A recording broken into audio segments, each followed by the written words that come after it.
Attorney Alex, welcome to Locked In, man. I appreciate you coming on, reaching out. I think you reached out to me on TikTok, right? I did. Thank you for having me on. I'm very excited to be here. Yeah, and you're from Connecticut. You have your own law firm in Connecticut? Yes. I grew up here in Connecticut. I went to law school here, got my law degree from Yale, and now I have my own law firm. That's awesome. Where did you grow up in Connecticut? Madison. I know Madison. Yeah. One of my business partners lives there now. Yeah, it's a very nice town. Went to Daniel Hand High School in Madison. Graduated, went to Boston University. Worked for a judge in Washington, D.C., and then went to Yale Law School. So you knew you were going to become a lawyer your whole life? Well, I was in the debate team in college, and that was like lawyer training grounds. I was a national debate champion in college, so I was on my way. I was on my way from 19 years old to be a lawyer for sure. And a trial lawyer, I'm assuming the debate team prepares you for? Or? It prepares you to argue. Yeah. Constant arguing for sure. What do your parents do for work? My father's a physician. He's a radiologist. He's still working in Connecticut. And my mother is retired. She was a teacher. She was a therapist. She's currently on the Fair Rent Commission in New Haven, where she knocks the landlords down a peg, which is pretty nice. She's the radical fair rent commissioner. So it's my parents too. Was anyone in your family in law enforcement or the criminal justice system? No law, no lawyers, no law enforcement. Yeah, at all. Interesting. So what about, being a lawyer interested you? I know you said about the debate team, but was there anything more than that? I really like politics. I was really into politics, like a political junkie as a kid. Like I would follow the elections, stay up late and like see who was winning the election, follow all the news updates of the candidates, like who was winning the primaries, the general election. So I like that aspect of it. And law is always very political. So the two are very connected. Did you know right away what kind of law you wanted to go into? No, not at all.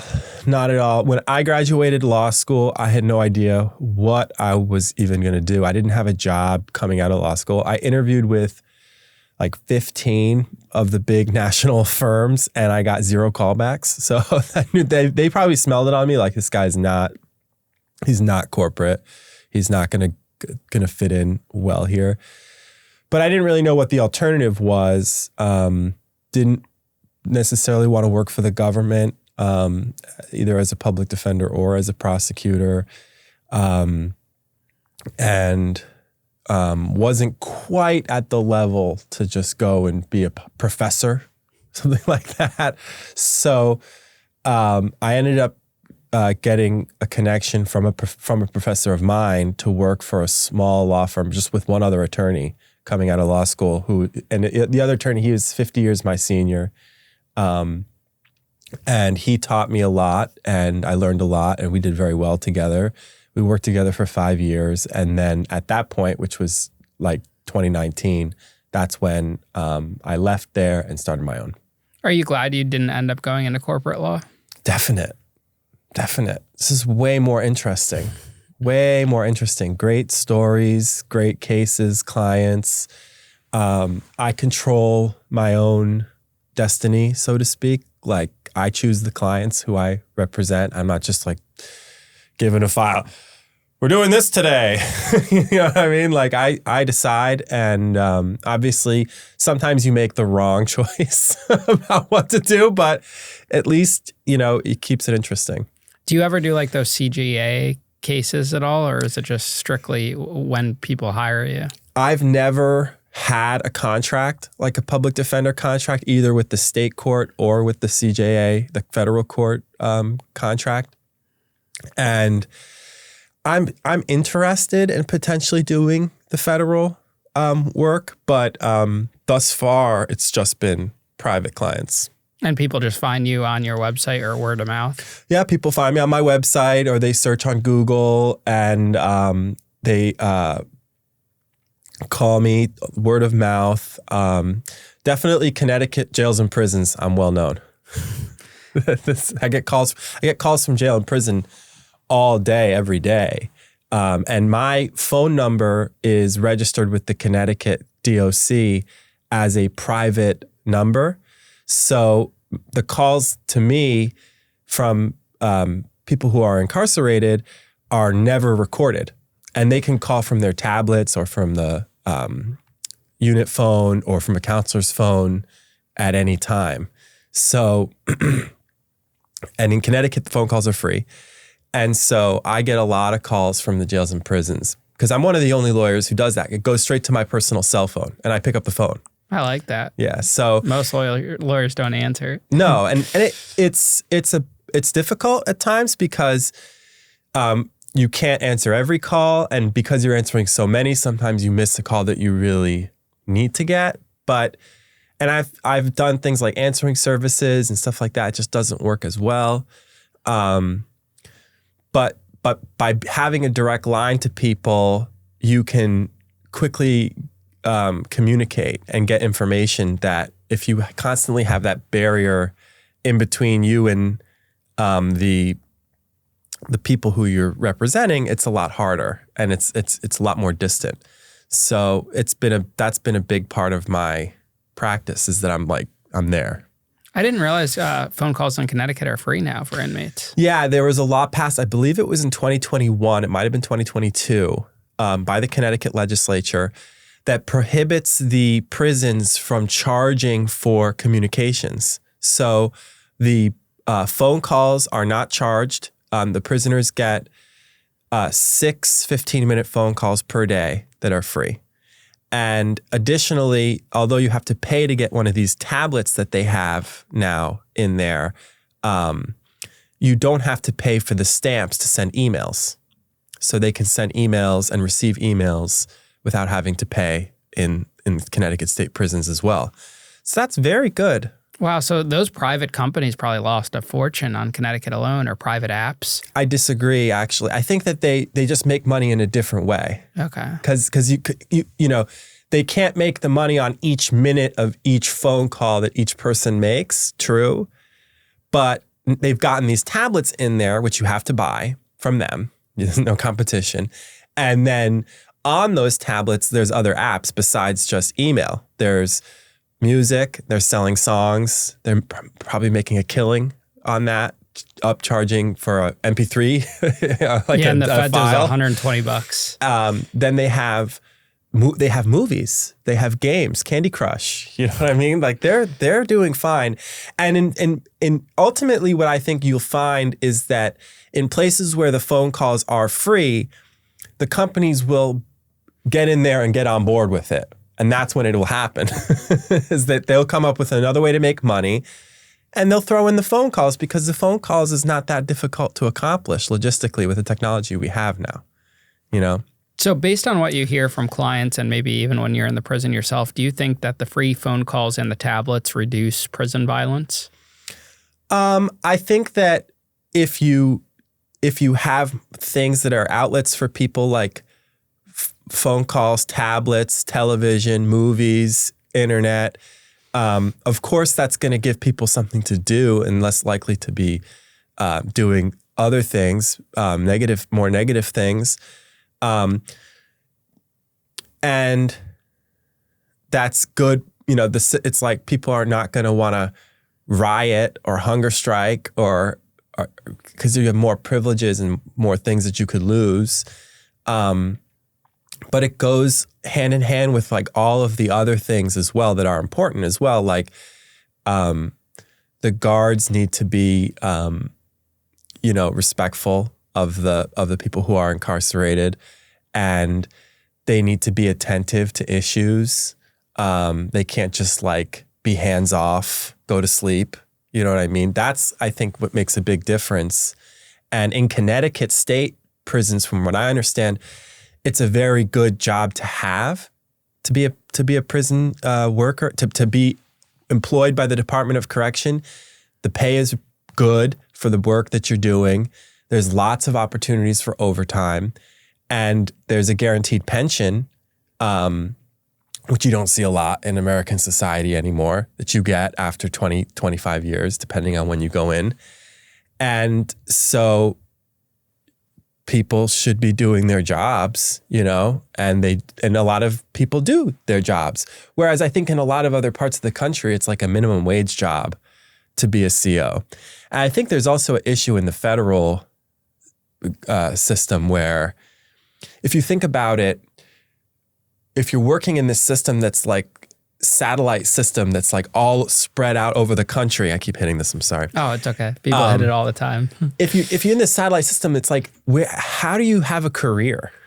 You can move up in this facility, but if you want to go to another facility, it's going to like move your family as a prison guard. Like it's not like being a Marine. You know what I mean? So I think it's that's a big aspect of the violence, is the people who are running the prisons and how good of a job they're doing. And yes, like we shouldn't deny people TV or movies or phone calls just because they're in prison. But it also probably makes things less violent too. So you don't feel like there's a sense of understaffing when you walk into these facilities in Connecticut, like you were just talking about in other states and the feds? Yeah, no, I don't think it's understaffed. I mean, there's times when they are understaffed, and that causes problems. Like, and those are the times when they won't even let me in to visit, because they'll say we're understaffed, so we don't have enough people to escort one guy down the hallway and bring him into a room for me to sit in a room with him for 10 minutes. If you look at the statistics of Connecticut Department of Correction and the number of people employed versus the number of people they're supervising, it's not understaffed by any means. It might be understaffed people doing their jobs, because there's always this issue of labor and management. Connecticut has really strong unions, and that's part of what makes it a good job to be a DOC. And we like that. We want it to be that way. But it also means that a lot of bad behavior can be swept under the rug at times. And a lot of things, workers sometimes get away with things because the union can help them. And it's not always evenly applied. It's kind of the union in Connecticut for correctional is a little bit of like an old boys club. So I've actually, in addition to representing prisoners, I've represented a lot of DOC employees in discrimination cases against the DOC and the union. Women correctional officers who've sued over sexual harassment and unfair pay and unfair promotion, failure to promote. I've represented Muslim correctional officers who were discriminated against with Islamophobic slurs and things like that. And I've represented Black correctional officers and brass who've complained about the culture of the DOC, as well as a whole bunch of other interesting ones. Like we had this guy, he was white guy. He was training for like the specialized unit of guards, the SWAT team. Oh, the CERT team. CERT team. Yeah. He was training to be member, right? And he's not fat, okay? He's not obese. But I guess he's a little husky, I guess. So when they're doing the push-ups or the sit-ups, one of the like top captains or whatever is like poking him and being like, well, look, it's Marshmallow Man. And they make him eat marshmallows in front of the group. Like it's out of a movie. I don't know what movie it is, right? So we sued. And we said that it was discrimination on the basis of perceived disability, because they perceived him to be obese and that made him unable to work. And we said that was discrimination. And the state was like, being obese is not a disability, because they didn't want that to be. But actually, the law is becoming more than it is. And so we got a good settlement. Oh, so you won that. We won that case. Wow. So in a lot of these correctional officer cases, do they just settle before it goes to trial? Because you don't really hear about too many of them. It's interesting. The state doesn't really like to settle cases in general in Connecticut. The state fights cases really hard. And many of the officers who I've represented still work there. So they'd like to move on. So sometimes you can reach a settlement that's not a huge settlement and the case continues. And one advantage you have if you raise a complaint and you bring a case is that you're then protected from retaliation afterward. So sometimes it's the first case is not the only case, is another case later when they do something to you because you sued. But we have some cases that are headed to trial likely soon involving correctional officer clients. No, something that's a hot take right now on my TikTok specifically is because I just had a female correctional officer on. Yeah. A lot of people think that female correction officers should not supervise men. What do you think? I don't agree with that. I think that's painting a bit of a broad brush. I think it's like unfair to the female correctional officers that it's automatically assumed that they can't. What? They can't supervise men because what, are they going to fuck the men? Is that the idea of it? Like, I don't buy into that. There's sexual misconduct by people of all genders in all types of situations, including male on male sexual misconduct by officers. So, I had a prison guard try to rape me in the kitchen. I believe that. I believe that. And a lot of the searches that are going on are like unnecessary, sadistic power plays, which is sexual assault. So, no, I don't agree with that. I think that, look, correctional officer, one of the good things is that it's been one of the professions that over time has become more integrated racially and gender-wise. It was a white man's job, like evolving out of slavery times. And now it's a job that you're likely to find people of different races and genders. And that's the way it should be. Period. Yeah. I agree. I mean, and I've seen firsthand what these men, inmates do to female correctional officers. And I give the female correctional officers a ton of credit and respect because they have a very hard job dealing with some of this. Yeah, absolutely. 100%. Like I said, I've represented women correctional officers. I've also represented men who've sued women correctional officers due to sexual misconduct. So I've seen it all. Nothing's a surprise to me. But, you know, it is what it is. It's life. That's just human beings. Now, back to the tablets and the phones, there is a sentiment in society that, you know, inmates shouldn't have these types of privileges. What's kind of your take on that? I disagree. I think that the punishment should be losing your freedom.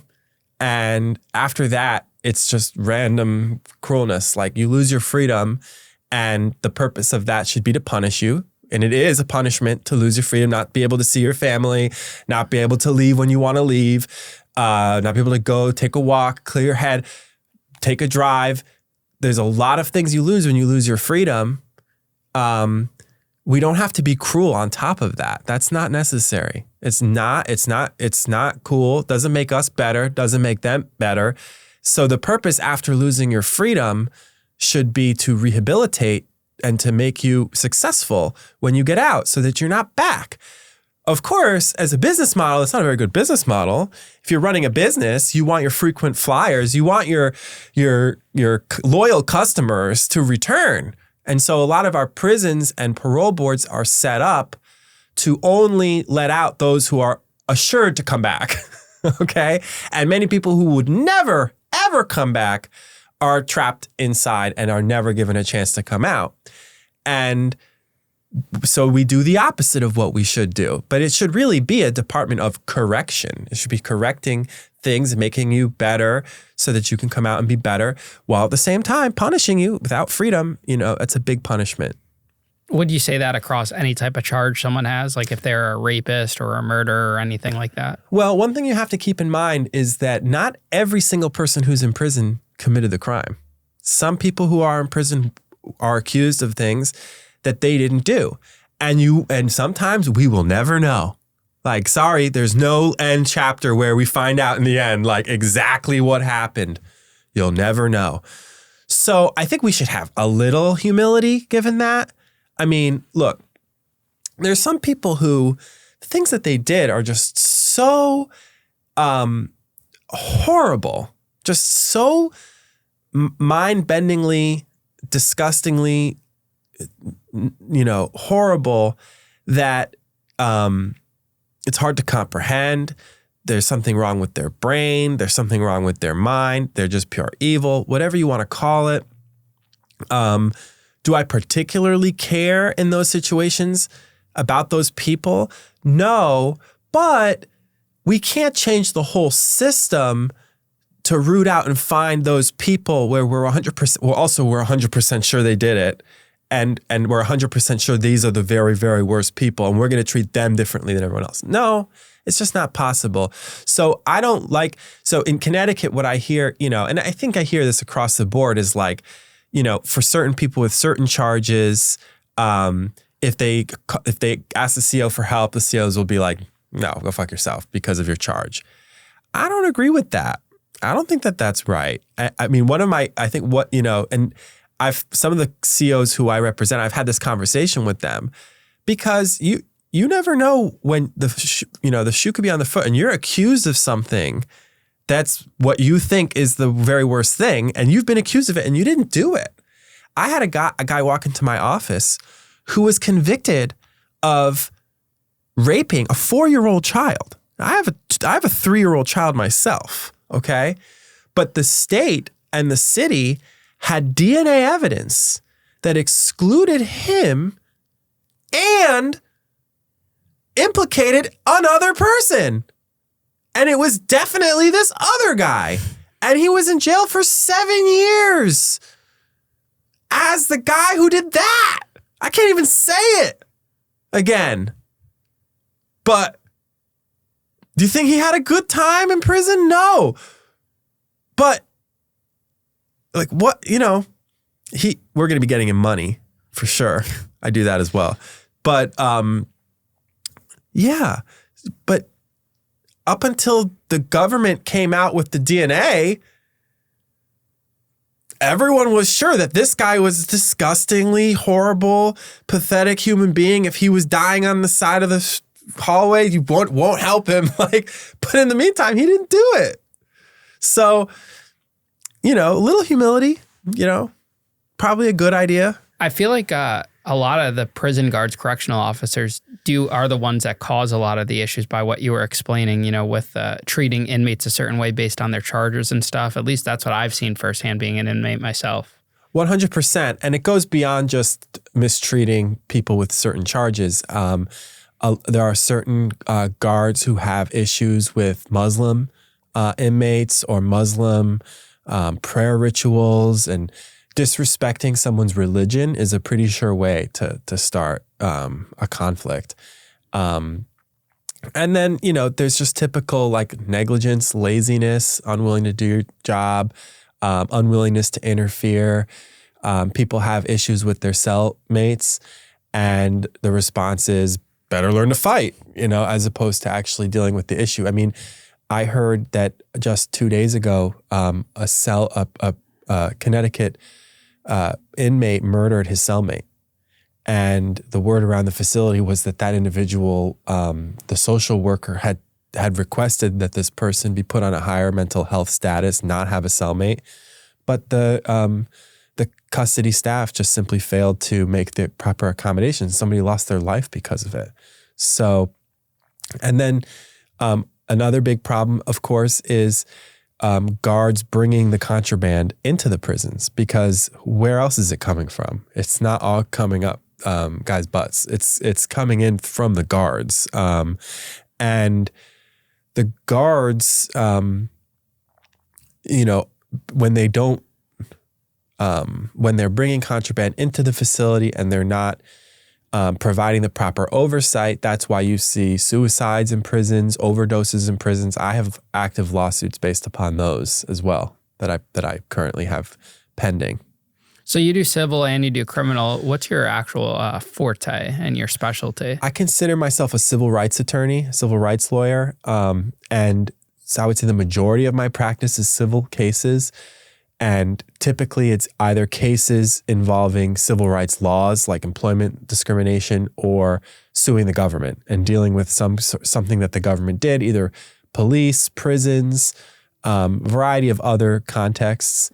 And then criminal defense representation is a big part of my practice because every step of the criminal justice process involves your civil rights, and you have civil rights during that process that are routinely violated. So that's a big part of what I do as well.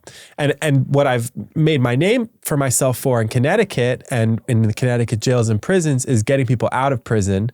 And we've helped take over 1,000 years off of people's prison sentences in Connecticut, over 100 men and women who we've filed motions for in the courts or sought commutations from the Board of Pardons and Paroles. They've taken over 1,050 years off of people's sentences. Now, what's something that all those cases have in common, if there is anything? I don't think that there's anything that they all have in common, except that either the parole board or a judge thought that the sentence that was originally given was too long. The most time we had taken off of someone's sentence was 62 1/3 years, a guy who was sentenced to 85 years prison. And we were able to get him out after serving just a little bit more than 20 years. Another client of mine had a 100-year sentence for a double murder that he didn't commit. And we were able to show some of the doubts in the evidence that had been presented 30 years earlier, as well as the fact that he was a model prisoner and had never gotten into any trouble and had done a lot of things for other people. But that was the two cases. The first one where we got over 60 years off, he committed the crime, but he was under age 18 at the time of the crime, and he had greatly changed and become an author and an actor in plays and had done so many other things in his life. Whereas my other client, Daryl Valentine, he was innocent of the crime, and he's still seeking his exoneration. So there's two very different situations. One person who is seeking a second chance, who's sorry for what he did.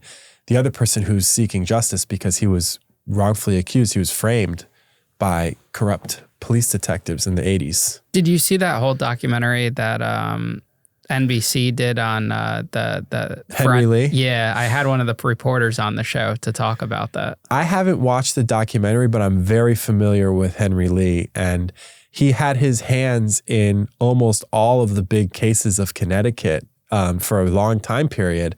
And we really need to be looking at some of those cases, especially those cases where people are still in prison behind things that he said in court, which are highly suspect now and questionable. Because in the Birch and Henning case, and that's a case I'm very familiar with, he was found to have fabricated evidence and given false testimony. Yeah. I mean, a lot of these authority figures have so much say. Like a juror is going to believe if a cop goes on the stand or whoever in law enforcement and gives their opinion, and they normally ride with that. There was a lot that they got away with back then, and maybe they're getting away with still now. We just haven't figured it out. But back then, I had a client who's serving a sentence still, who maintains his innocence. Henry Lee testified at his trial, and after he finished the direct examination, right before my client's then attorney was able to ask him questions, the state says, Dr. Lee has to fly to Florida for another case. He can't stay in the court. He has to go, or is it Arizona or something, and he had to leave out of state. And his lawyer was not allowed to cross-examine Dr. Lee. The judge let him go. And the judge just turns to the jury and says, well, since the other lawyer didn't get to question him, disregard what Dr. Lee said. I hate that in the court system. Like that disregard thing. Yeah. Like we're human beings. We're not going to disregard. Also, he's the #1 top scientist of the time, famous, all the big trials on TV. He's just given all of his point of view, and you don't get any of the doubt or any of the questions that the other side is allowed to. All you get is a little instruction saying, well, yeah, don't listen to him. And then they put his deputy up, and his deputy's like, this is what Dr. Lee taught you? So, yeah. Yeah, it should be an automatic mistrial when they have cases like that. There should be a definite mechanism to review, to have people outside of the system review some of these cases And in Connecticut, it's extremely difficult because this criminal system in Connecticut is the only court system left in Connecticut that's purely paper files. There's no electronic filing system in Connecticut criminal law. So like files get missing, they get lost. Who knows what happened to that file? It's not good. And people's lives are in the balance. People have been in prison behind some of these Henry Lee cases for decades. And there could easily be some serious problems with some of these cases. And I know of some. So what do you think about the Daniel Penny case? Are you familiar with that? I have not. I'm very familiar with it. I've been following it, and it looks like the jury, found him not guilty. I have not watched the actual videos of it. So I can't really give a opinion on exactly what went down or what should have happened in regards to what went down, but seems like a pretty tragic scenario. And although there's people who want to now claim this as a victory because he was found not guilty by the jury, I think that everyone would prefer that this whole situation had not happened, including Daniel Penny. I mean, he might be incentivized now to sort of be like, I'm vindicated and I'm great and I did the right thing. But I think that it clearly would have been better for all involved if that had not happened the way it happened. So I think people should probably slow down on celebrating anything with regards to it. It's just a really, really sad, horrible situation. Yeah, it's the world in general with some of these cases. I mean, like the United Healthcare CEO case, that I've been following that one. And then because it's the world's kind of divided right now. Like they're rooting for him, but then half of the world is going against the people that are rooting for him. And it's very interesting. Yeah, I think that we're living in some pretty interesting, unstable times. Like the shooting of the CEO comes right after, historically, right after President Trump was shot at. And that's a pretty historically rare event that a president gets shot at and then a major CEO gets killed, and,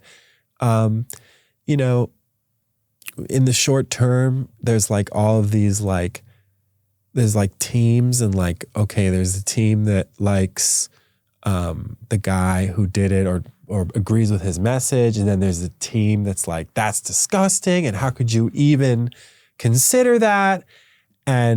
But in the long term, it's more if people are resolving their issues by shooting people in the streets, that's a bad sign. That's not a good that's not a good thing. And we need to address the underlying causes of that quick, because that's not going to be the answer. It's shooting people in the streets, I don't think. Yeah, absolutely. So as a civil rights attorney, are most of your cases contingent basis? Yeah, the civil rights cases are typically contingent basis. And it's a wide variety of cases. I just settled a case this week on behalf of people who were protesting, although they weren't really protesters, but they were protesting the death of George Floyd in 2020, and the Waterbury police arrested them. They were part of the Waterbury 28, the two of them, and all their charges were dismissed.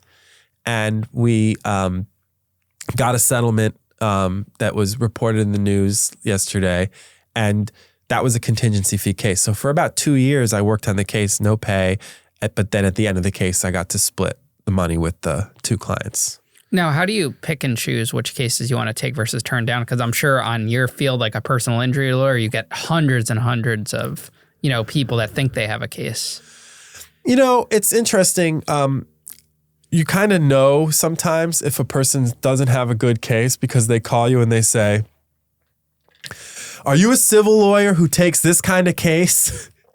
So that because you're kind of like, okay. So if I say yes, that's the case they have that they're about to tell me about. So if I say yes, I'm going to have to explain why not yours. And it's usually a really bad case after they say that. So I think that, I spend a lot of time turning down cases, and a lot of time. There was an old lawyer saying, you make your money on the cases you don't take, because, if you take the wrong case, it can really send you down a really bad rabbit hole of a ton and tons and tons of work with absolutely no benefit and just constant loss. So you don't want to do that. So I'm very careful, very selective. And I've spent a lot of my time turning people down, getting back to people to say, I can't help you. You just have to be comfortable with that. You can't help everybody. But as a result of being selective, you find situations where there's been some really big injustices that have occurred.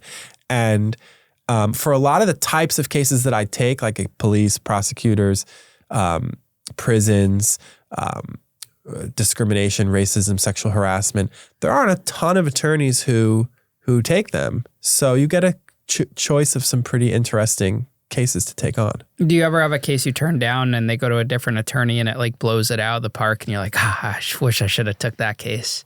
I don't think I can remember one. Maybe I blocked those ones out because that'd be tough. More often, there's this like competition for a case right after something happens, especially a big civil rights issue, like a police shooting. A police shoot and kill someone. A bunch of lawyers are interested in it because someone died and they think it could be a big case. But when it actually comes down to investigating the case, putting it together, bringing a lawsuit, going to court, doing the discovery on a case where you're the prosecutor, basically, of the officers, and they have defense lawyers, taking their depositions, hiring experts, following the federal schedule, which is a very tight schedule for cases. They don't want to do it. So for many cases I've taken on, it's like other lawyers have given up on the case and they give it to me and then I run with it because I think that there's still a case. When you see misconduct in your own cases by law enforcement, how does that make you feel as a private citizen about law enforcement? Like, do you still believe in it? Yeah, I mean, look, there's nothing better than a good cop. It makes a big difference to have a good cop. It can make a huge difference in people's lives to have a good correctional officer or a good cop and I have a huge amount of respect for people who do jobs of any kind that involve physical risk because I don't. I'm just going to go to court, sit behind my computer screen, type. And the way I look at misconduct is there's misconduct in every field. I mean, look at medical malpractice. Look at what kinds of things doctors do. And obviously, I have a lot of respect for doctors. My father's a doctor, and he's been sued. But that doesn't mean he's a bad person. He maybe made a mistake, or maybe he didn't, and he just got sued for something that wasn't a mistake. But that's part of life, human beings. They're not perfect. So, there's going to be misconduct. Sometimes it's understandable. I had a case where the Waterbury police, so the city of Waterbury keeps coming up. Waterbury police went on a manhunt for my client who was accused of assault on an officer because he had been sleeping in his car, drunk, and officer comes into his car from the passenger side to like check on him because the car was on. He's sleeping. And when he wakes up, he like hits the gas and the officer gets dragged under the car a little bit, according to the police, and he's hurt. He is hurt. But he's gone. They do a manhunt. They finally find him, drag him out of the house where he's at, bring him to the police station. And when they get to the police station, they take him up to the 3rd floor police locker room. And while he's there, he gets the shit kicked out of him. Now, they say that they brought him up to the 3rd floor locker room so that he could use the restroom, relieve himself, and that while he was up there in the 3rd floor locker room of the Waterbury Police Headquarters, he tried to escape. And my client says that's not what happened. They brought me into the locker room and 3 officers were like, so you like to hurt police officers, and then they gave me a tune-up. And we took the case all the way to trial. And when we went in front of the jury, first of all, I was like, look, if you need to use the restroom, there's one of those toilets like Ian's got in his prison cell in the holding cell. Okay. So you didn't need to bring him to the officer's restroom. Okay. That's baloney. But I also said, this case is pretty understandable. These 3 officers knew this other officer who was really badly hurt. And at the time that they arrested this guy, it wasn't clear like how badly hurt their friend was going to be. He could have been really badly hurt. He could have been paralyzed. And what did this guy do? He ran. And then, he's probably still drunk at this point when they're picking him up. So do they want to rough him up a little bit? It seems like that's one likely story, right? As opposed to they brought him up there for the red carpet treatment and then he tried to escape from the 3rd floor of the headquarters, right? And the jury found in our favor because they knew their story didn't jibe. It didn't make sense. So the point of the story is that officers may find themselves in challenging situations and maybe they don't always rise to the occasion. It's really important to be an impartial officer when it's someone you don't like.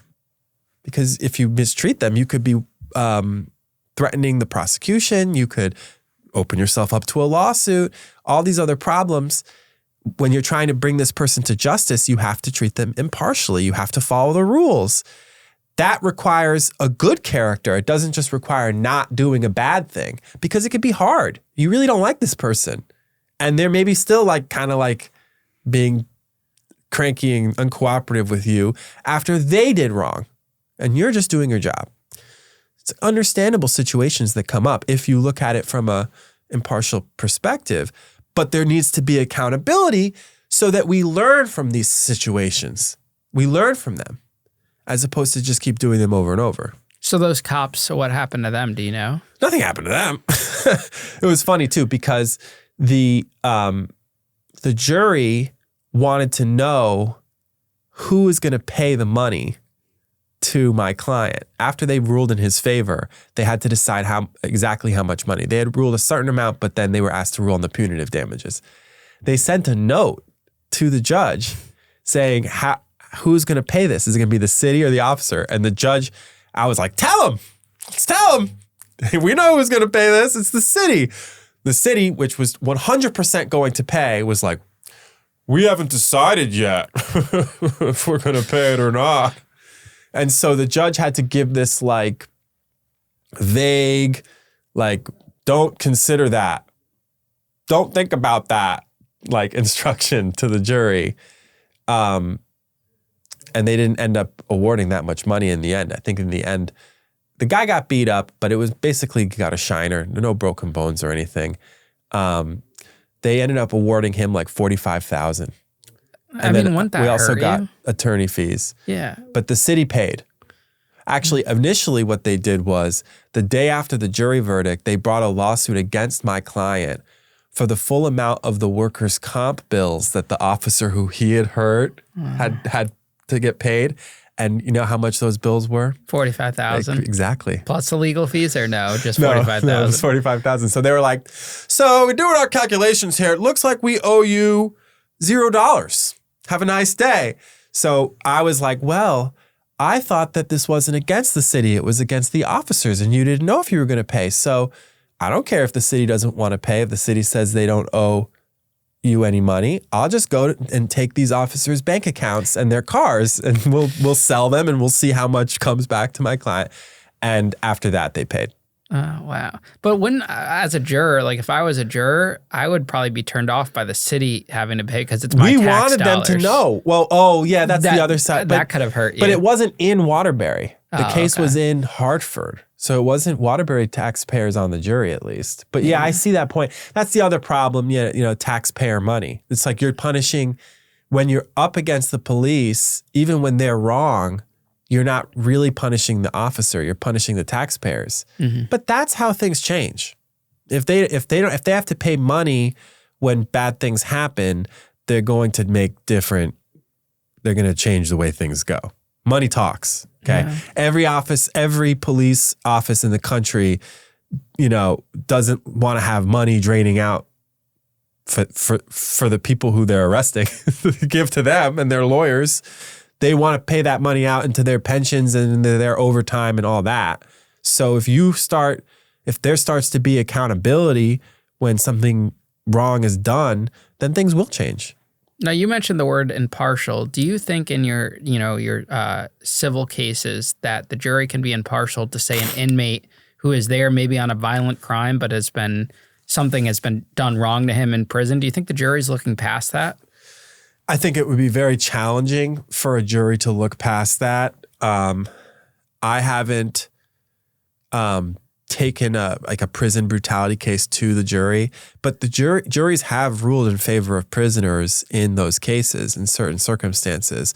There was a pretty famous case in Connecticut where the prisoner represented himself and got like $400,000 from the jury, where he was locked in a cell with his hands cuffed and got beaten up by this other inmate, and it was intentionally done by a captain. His name was Rashad Williams, and he got all this money. He did his own closing argument. He maintains his innocence for the crime he was convicted of, and he told the jury that, and he gets all this money. The state tries to take the money for costs of incarceration, which. Are you familiar with that? It's funny because I don't even think they could do that, right? No. So in Connecticut, up until very recently in Connecticut, when you get out of prison, they give you a bill for how many days you were in jail based on the costs of incarceration to Connecticut citizens.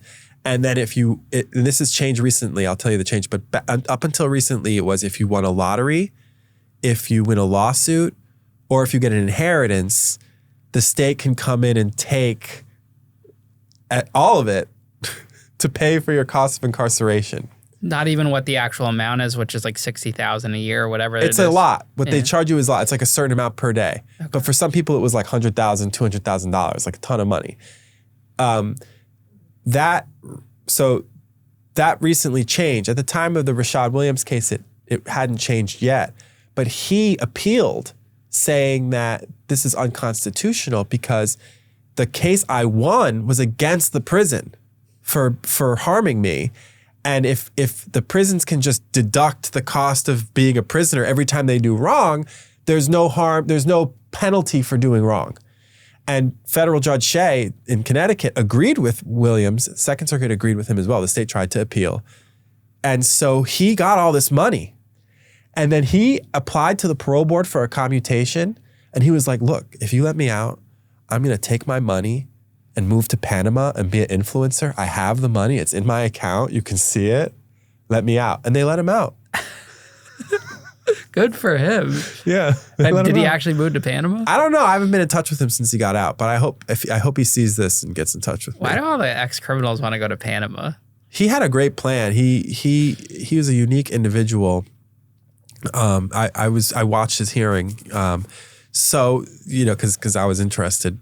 But nowadays, the prison lien, they call it prison liens or the cost of incarceration liens, have been changed in Connecticut. Another good change that they recently made. Now, they can't take your money from just winning a lawsuit. I'm not sure about lottery tickets, but they still can take the money from an inheritance, which is bad, right? So they can take up to you get the first $50,000 of any inheritance, and then every dollar after that, the state can take up to half, just for your cost of incarceration, and and for certain crimes like certain types of murder, sexual assault, they still have prison liens. They can still take for your lawsuit, lottery ticket, or inheritance. But that's a thing in Connecticut. How long does that lien last for?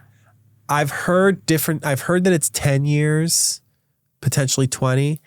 But I also know that if you get a pardon in Connecticut, which wipes your record clean of all state crimes, that the state won't seek the prison lien anymore. Because I had a case where my clients were the mother and father of a 15-year-old boy who was murdered by the police in Bridgeport, Connecticut, Jason Negron. And ultimately, we reached a settlement with the city of Bridgeport for the case. And the city paid, and because it was an inheritance and both parents had spent times incarcerated, the mother was actually incarcerated at the time of her son's death. And I remember going to the prison when we first met her. So tragic. But because of their prison liens, the state came in and sought thousands and thousands of dollars from these settlements after we reached a settlement in the Bridgeport probate court where the inheritance is handled. And at the time, there were legislative changes being proposed. The ACLU had a lawsuit challenging the constitutionality of the prison liens. So I told the state, we're going to hold the money in escrow and see how this shakes out. We're not going to pay you yet. We're going to see how this shakes out. The judge let us do that. Ultimately, my client, Jason's mother, Natasha, she got a pardon and her record was cleared. And so she got to keep her money. Wow. That's awesome. Now, the juries you pick for, say, a civil case, are they different than the ones you pick for a criminal case, like in your mind when you go through selection?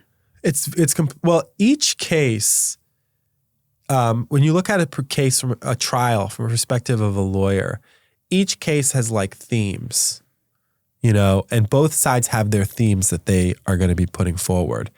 And sometimes there's overlap in themes.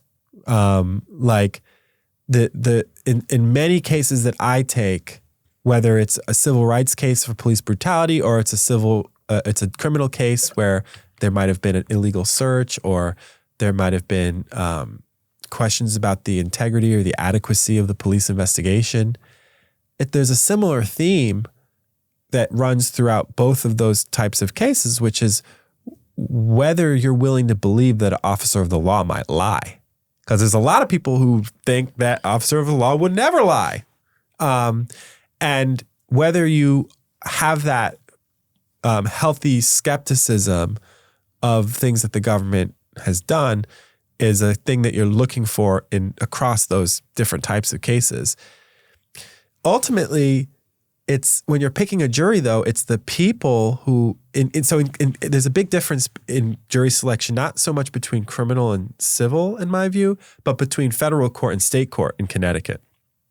Connecticut state court has the most intimate jury selection and lengthy jury selection of any place. Like in Connecticut, jury selection can last for months, has lasted for months in cases, because each individual juror gets brought to a room with the two lawyers, no judge, and the two lawyers can spend as much time with each person as they want, and they only have to get a judge involved if they disagree on something that's going on. And that's a lot. It's a lot of time. In federal court, everyone stays in the same room, and we all get in there and we pick the jury within a few hours, no matter what. So it's quick. And there's no like private place to talk to people and find out what their beliefs are, where they get their news, what they think about different issues. You're going off a lot less information in federal court than you are in state court. And so, but that being said, there aren't that many trials that much anymore in any courts because people don't have the resources to put on trials and there's so much risk involved. There is a lot of risk. There's so much risk involved. So do you think that state system is better and should be adopted to the feds? I think that there's no use in advocating for a change because to change to the Connecticut thing is an outlier. More and more places are more like feds. And there's an obvious reason for that, resource constraints. And it's like, of all the things I'm going to advocate for in society that we're going to be doing more and more and more of, is it going to be like more jury selection? Like, no, like we work with what we have, the system that we have in terms of jury. Like the design of that is pretty much set. I don't see us changing things. People ask me, like, in Connecticut, in state criminal proceedings, there's no grand jury, which a lot of people find to be crazy from other states. Like, and not only can you just be arrested for a felony and there's no indictment, there's no grand jury, but the prosecutor can change the charges at any time just by putting a piece of paper into the court saying, oh, now you're charged with murder. Like, so there's no check on the prosecutors. But do I go around saying we need a grand jury in Connecticut? No, because it's like that ship has sailed. Oh, I didn't even know that. Yeah. Now, in these really high-profile cases, do you think it's even possible for a juror to not know who that person is or have read at least something somewhere and form some type of an opinion? No, and I don't think that's even the goal. I think the goal is just to find people who will keep an open mind, so to speak. But there's limits on how open of a mind a person can have. But the purposes of the trial is not to have a science experiment. It's to find justice, quote unquote. So that's an issue that I think it's baked into the jury system, which I kind of like because you have a system of justice that is so professional based, like these people who are all being paid to perpetuate the system, from the lawyers to the social workers, the probation officers, the judges, the guards, the marshals, everyone. They're all of the system and professionals. It's good to have part of the decision-making just be ordinary folks coming off the street. What do they think? I think that kind of gives some power to the people if they want to use it. People don't necessarily use as much power as they have, but it gives us a little way in there. A little bit like bail. Like there's this whole thing now about getting rid of cash bail. Well, I agree that cash bail is racist, discriminatory, completely ridiculous in many cases, the amounts that they put on people, and it's like fictitious money. But on the other hand, the idea that a judge can't just say no bail in Connecticut unless it's capital murder, that gives the people the ability to put the money together and get someone out if they feel like they don't belong there. Might not happen very often when it's big amounts, but it's some check on all of the insider people who run it just deciding everything themselves. Because keep in mind, like in Connecticut State Criminal Court, there's what happens in the courtroom that people see, and there's like the judge's chambers where all the lawyers meet and discuss all the cases off the record, right? And having there be a public part is a check. The reporter can be there, you can watch it, you can see what happens. These checks are important. We shouldn't let them go away. We should be careful about that. So the jury is good. Yeah, like in the federal system, it's up to the judge to deny. There's no money option. So that's an interesting perspective on how that money option does provide some sort of check. But like P. Diddy, why is P. Diddy still in jail right now? So you think he should be out? Yeah, he should be out. What's he doing now if he's out? He committing more crimes, having more Diddy parties? I don't think so. Really? That's very true. Like, it's ridiculous that he's in jail. What are his lawyers doing? He needs a better lawyer. He needs to call me. Well, I think what's hurting him right now is the video. Yeah, the video with him and the girlfriend? Yeah. But that's not a federal case. No, that's a domestic. It puts it in there in the ear, It makes him look like a bad guy. But how many celebrities over the past decades have had a domestic violence, have beat their wives, white country singers? How many people have had a fight where they've beaten a woman? I'm not excusing it or condoning it, but it's not federal sex trafficking and no bail. That's a case that gets resolved with like a program, maybe some jail time. But bail, you get bail. He didn't murder her on video. I don't see how that justifies him being in jail. I thought he was going to get bail because of the way I know how the feds work, and he, went to New York voluntarily. Like he was in communications with them. Your lawyer's in communications with them. I thought, and he probably thought he was getting out. I'm shocked he's in jail. And the fact that he's been in jail this long shocks me more. Yeah. I'm shocked. I mean, at this point, I don't think he's ever getting bail because everyone's denied it. I guess not. I think it's going to trial. It's crazy. I don't see him taking a deal. How could he? Well, and they're not going to offer him any kind of deal that's like attractive. A fair deal. Yeah. Mm-hmm. Yeah.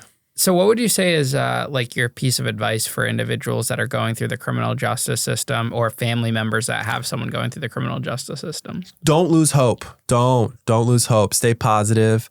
There's always the next step that you can take. There's always the next fight that you can fight. There's always the next person who's going to have to make a decision, even if it's likely they're going to make the same as the past people. Bring it to the next person and hope for that next decision. And maintain, like if you're going into prison, maintain as much contact with the outside world as you can. You know, follow the news, write to as many people as you can, talk to as many people as you can. Try to stay in of the world as much as you can and not isolate yourself as much as you can. You know, and try to get help and improve yourself. You know, a lot of my clients have been in really would seem like hopeless situation, you know, and for them to give up hope in that situation would seem to be completely understandable and reasonable.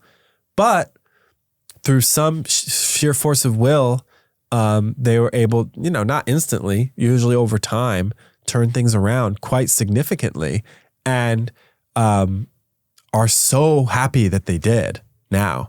And everyone is happy that they did. So just don't lose hope. It's a very dark place to be in, to have people be making accusations, to be ashamed, to either be ashamed of what you've done or ashamed of the accusation and angry that you're being accused of it. Very, very bewildering and mystifying and confusing. So just try to find the things that can give you hope and stability in yourself. Like a lot of the clients, it's religion, but not always. But a lot of times it's like their religion or their spiritual beliefs can help them get through that. Other times it's family members or some sort of support system that they have.